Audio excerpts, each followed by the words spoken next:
Hello, welcome to Music Box. This is Loaf, and for the next hour we're going to be playing my favorite videos, and next to me is the host, Suni. Hello, and welcome. Suni, listen. Let's just see Billy Joel peep in the face. You want to do that? Okay. Here he is, Mr. Joel. Shoot it.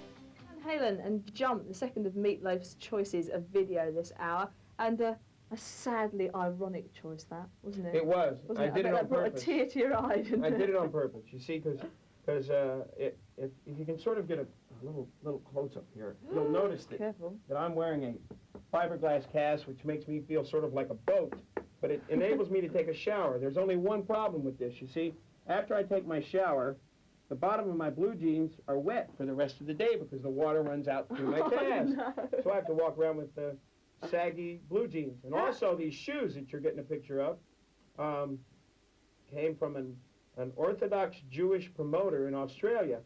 And these shoes will not walk on Saturday, by the way. So I have to go barefooted on Saturday. Anyway, so why did you have to borrow shoes from the promoter? Well, because I wear cowboy boots. I've been wearing cowboy boots since 1964. It's the first time in my life. Not the same cowboy boots. Not the same cowboy boots. Silly? Come on. I mean, I've had them resold at least 18 times. You know, so that doesn't count as the same ones. Right. Okay. So anyway, these shoes, I got to get rid of these shoes. I keep calling and telling them I want new shoes. I said, I'm tired of these shoes. Let's get rid of these things. So anyway, yeah, so I chose Van Halen Jump because I can't jump. How did you do this? How did you manage to break your leg? I was in the middle of us, all revved up, and I do this thing when I get a chance, run down a ramp and stop dead in front of somebody's face like I'm going to scare them half to death. Well, my knee just went like this, inside like that, and I heard it go.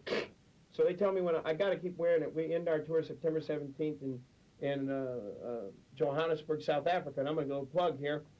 In South Africa, it's the first concert that black and whites are both allowed to attend, and the first 50,000 tickets go to the South African Children's Aid. So I'm real happy about that one.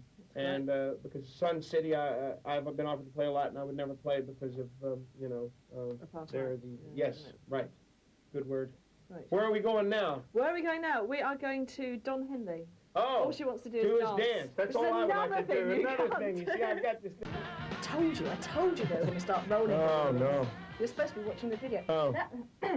That was Katrina and the Waves, especially chosen for you by Meatloaf, who's selecting all the videos on this hour. That's right. Katrina and the Waves are a new band out of Los Angeles that are supposed to be terrific live. And I saw that video for the first time. Hang on a minute. What? They're not from LA? No, because they're based over here. Two of them are Americans, and they're Air Force brats, you see. I thought they were That's from LA. how come well, they may have been originally, but their parents American. LA has been saying they were from LA. When I was out in LA, Katrina and the Waves from LA. Really? I come to London, Katrina Waves from London. If I go to Australia, they're probably from Sydney. If I go down to Texas, they're probably from Dallas. That's a good ploy by Katrina and the Waves. They're from everywhere. Yeah. Okay. Great one. Okay. Move on. Move on, yeah, let's go on and get away from Katrina. Where are we going? Listen, while we're on the subject of waves and things. Waves, yes. Yes. Americans are very keen on compartmentalising their music, aren't they? This is old wave, this is new wave, this is something else. Oh, I hate the way the Americans do that. What's your music? Audience? I have no, my demographics, I'm getting into demographics, a heavy word, it's a 25-buck word. My audience goes anywhere from, people coming to me that are 70 years old and want autographs to, 5-year-olds. That I've even had a parent came up to me and said that my new album, Bad Attitude, that their child wouldn't go to sleep unless it was listening to Bad Attitude. I said, what? He said, it's 9 months old, and the only way we can put it to sleep is to put on the album Bad Attitude, and it'll go to sleep after Modern Girl. That's not much of a compliment, is it? Your music sends people to sleep. Well, listen, at least it does something good for people. I mean, there's some appreciation there. Bad Attitude is good for you. That's right. So, but you're not classed as heavy metal or whatever. No, are you insulted if people call you like no, heavy not metal? at all. No, not at all. I don't consider myself as heavy metal. I don't consider like Van Halen as heavy metal, or, heavy metal is singers that stay on one note for 2.5 hours, and I praise them because I don't know how they get up on some high D somewhere and stay there forever. They have this one particular kind of voice, and Robert Plant. And Robert Plant's not even heavy metal. They were sort of with Zeppelin, but they had melodies. Heavy metal doesn't tend to have melodies too much, No. We're like Jump, or Springsteen is as much heavy metal as I am, or, you know, Billy Okay. Joel even. Fair point. What about Don Henley? No, not Don Henley. Bryan Adams. Bryan Adams, this is a Bryan great Adams is video. next. There's two versions of this video, Heaven, Right. which we're going to see. One is a straight video with an audience, Yeah, I've and seen it. the other one, you know, it's band. The one that I asked for and the one that we're going to see is a special one that he shot that the entire audience is televisions, and his band behind him is televisions. And I thought it was a wonderful concept, and it's a great song. I really like Heaven. So Feels that way in here sometimes. yes, you know? it does. No, it feels more like the other way because it's really hot because of these lights. So here's Bryan Adams in Heaven. How many times you see that video, you still sort of hope that he's going to pluck up the courage to press the doorbell. But of course he never does. Bruce Springsteen, chosen by Meat Loaf, is just about to raise an objection to what I was No, saying. not at all. But do you notice that at the end of that video, what is great about that video, it's like the director or Bruce or whoever chose the last shot, normally, you know, it's like if somebody was to do that, they would have dropped the keys in the mailbox and frowned or something. But he doesn't. He smiles, which is a great piece of acting Wistful or little- a great piece of directing, He actually whichever acts, one. he acts very well. He absolutely does. In 1981, I sat with Bruce for about an hour talking to him about, and he said to me, I'm scared to death to do these things. I said, well, until you're not scared, don't do them. And I think it's great that he doesn't sing in it, because everybody always sings, including myself, but I think it works tremendously, that the fact that he doesn't sing in it, that he just drives, and you never see the people. You only see Bruce, you see the girl's legs, and I think you see the girl's legs here. I'm not sure if you do or not. Yes. Oh, yes. Oh, yeah. And, but the amazing part of that video to me was when he dropped the keys in the mailbox and started to walk away, he was smiling. You know the girl's coming back the next day with the T-bird. So, I mean, that's bottom line. The next person we chose to do videos is David Bowie. Now this Hang on a minute. Well, Before okay. Sorry, before you go into David Bowie, Okay. I know you hate to let me get a word in edgeways. I don't hate it. I don't hate it. I just got a lot of things to say. I know. I just wanted to ask you something. Now, you say that Springsteen was like sort of scared of making what was effectively his acting debut. I mean, you seem like you've got enough confidence for 20 people, and I bet you weren't scared to make videos or anything. What have you ever done, I mean, in your music career that's made you really nervous? Must be something. Yeah, Nebworth. 71,000 people. It's like a war. The English are the only people I know that can go, and they say, well, how was the concert? You know, the kid comes home, and his dad says, how's the concert? Well, Dad, I stood in the rain for 12 hours. People hit me in the back of the head with mud and plastic bottles. It rained. I was freezing cold. Cost me 15 pounds. It was wonderful, you know. I mean, I'm going, right, okay, I think it has something to do with the English water. But anyway, no, that Nebworth that always makes me nervous. My band was in shock, you know. I mean, but we did pretty good. I mean, the Scorpions could never come to the front of the stage. So anyway, so it was fun. But let's go on to David Bowie, because David Bowie. I say Bowie. Some people say Bowie. You know, you're English. I'm American. I'm from Texas. I could say David Bowie, but I don't. He's always been a real big fan of mine, especially when it comes to videos and things like that, because I think that he comes up with most of his concepts, and he's very creative, and he has so many to choose from. I mean, like China Girl and different things like that. I decided to choose Blue Jeans because I just that's my favorite one, I think. That's a very good reason. Okay. Do you have a favorite David Bowie? I know you wanted to see U2 in the Name of Love, but we didn't do that one. But you changed your mind. I did. So we went to David Bowie. Yeah. Okay. Bowie. David. Bowie. What can you say about that man? What can you say about that video? I say a lot about Oh, I it. know, and I'm sure you will. I'm powerless When- to stop you. Go on. When Van Halen first came out, I really didn't like them very much. And as time went on, I really became to like them, and I thought that I like David Lee Roth's sense of humor. I think he's got a great sense of humor. Lousy dancer. Great sense of humor. Well, he takes karate. You know, he's into this karate thing. So all his moves are karate. And I had a choice of two when we picked this one, either California Girls or Just a Gigolo. I chose Just a Gigolo because I think it's very funny that he keeps dropping in on Willie Nelson and what he did to Billy Idol and, that was really funny. and Boy George wanting him, and I just think the man has a tremendous sense of humor, and I have a great deal of respect for him now, and I really like him, and I even like their last album. Even? Wow. Wow. Look out. Be careful. Yeah. Don't get carried away here. That was my one answer I got on the pop quiz here in England was 1984. Van Halen. Okay. Congratulations. Thank you very much, even though I did lose. Oh, well, what can I say? You can't win everything. Listen, you were talking about him doing karate. When you're not actually laid up with a broken leg. Do I do karate? No. No, I was going to say, I mean, do you do like sort of much exercise, keeping fit? Very fashionable these days. Oh, I know. My band runs all the time. My band jogs. No, I work out on stage. You know, that's how I keep fit. And I play softball a lot, and I play racquetball, and I play tennis. But I'm sort of out of commission at the moment with my leg. But everybody was totally fascinated by it. It was a big story, the way that you lost loads and loads of weight. I did lose Did you have to exercise while you were losing all this weight? Well, I played a lot of handball when I was, not handball, racquetball when I was on my diet.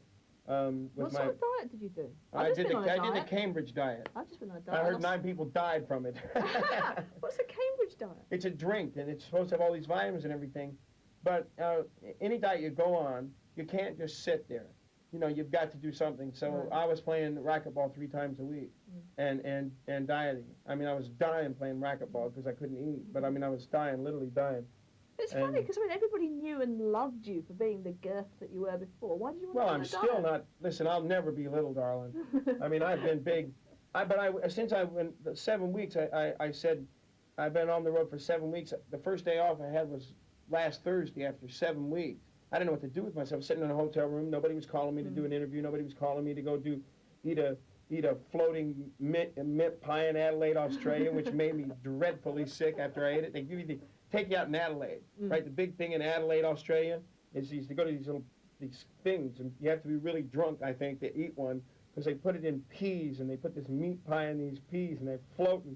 So they took me, and I ate one, and within 15 minutes back in the hotel, I was incredibly ill. And so, you know, I would do silly stuff like that. I'm really glad you told me that. I'm glad. I knew that. I knew the people at Music Box would love to hear that, too. I mean, that's why I told these stories. We only have people with refinement and taste on this show. That's right. Well, don't eat a floating pea pie in Adelaide. That's all my big advice to you, unless you're really drunk, folks. I will keep that in mind. Listen, should we talk about John Waite? John Waite, your next choice, a friend of yours. Yeah, a friend of mine, a good friend of mine. I chose John Waite because he's writing 2 songs for my new album. Plus, I really like the song "Missing You," and everybody said it was like pinched from the police. And you think it sounds like "Every Breath You Take"? No, come on. Who could say that? Who could say it? Are you going to make sure that these songs he writes for you are highly original stuff, or are you going to end up singing like Sting? I mean, this is what. Well, no, I won't sing like Sting, but I don't. You know, if he wants to write me a "Missing You," it's fine. I mean, Sting didn't mind, and you know, I don't think. He didn't sing. No. No, you mean everybody said that it sounds like "Every Breath You Take"? Everybody. Oh, I can't believe that. That's hard to believe. Well, anyway, folks, John Waite, "Missing You," still good lyrics. Well, now I got a question for you. Have you listened to the Eurythmics album, the whole album yet? I haven't listened to the whole album. Uh-oh. Telling you, you got to get that Eurythmics album. Have I? You got to listen to it. It's brilliant. Huh? It's a brilliant record. I do a show here on Music Box every week in which we look at the music papers and what they say about new releases and things. And it got very, very mixed reviews from the critics, that album. Well, it got, if I would have been reviewing it, it would have got some people really loved 88 stars. I mean, I really love it. And because I'm real critical, you know, and especially the first listen. So I got an advanced copy from RCA in America and went into my little Honda, which has got 400 watts and 8 speakers, put in the Eurythmic records and cranked that sucker up. And I was so impressed with the different sounds of guitars. I mean, you got guitar sounds from like the 60s and the 70s and things like that. And with all the voices with Aretha on it and all these people, I mean, playing on it. I just thought the album was magnificent. I thought, and I know people that don't like certain songs like, what is it, Angel, I can't remember the name of the thing. Must Be an Angel, yeah.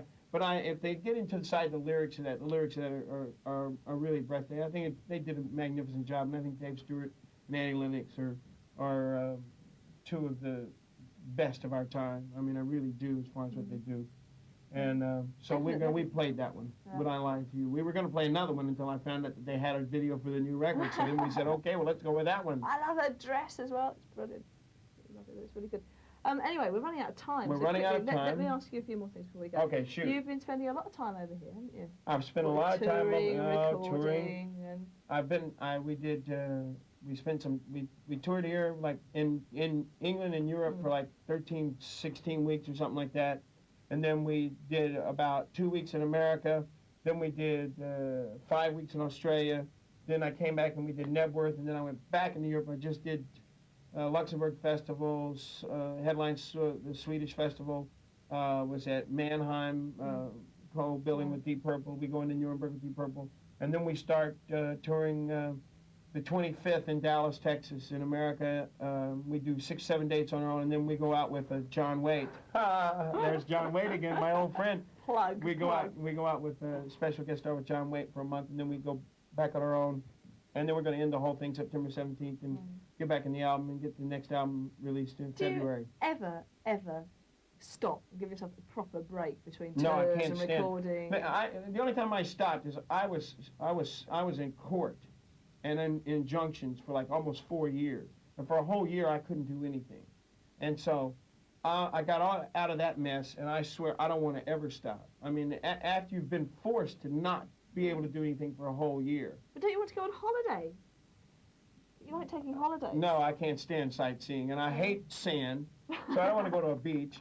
I don't, you know, and I don't want to walk around and look. I mean, who wants to walk? You know, I'm sorry, I don't want to go to Madame Tussauds and look at the wax. You know, I mean, I'm not into that. You know, I like, you know, tennis matches or baseball or whatever. You know, I like going to baseball games. I love movies. I mean, I watch movies all the time, so I like to do that.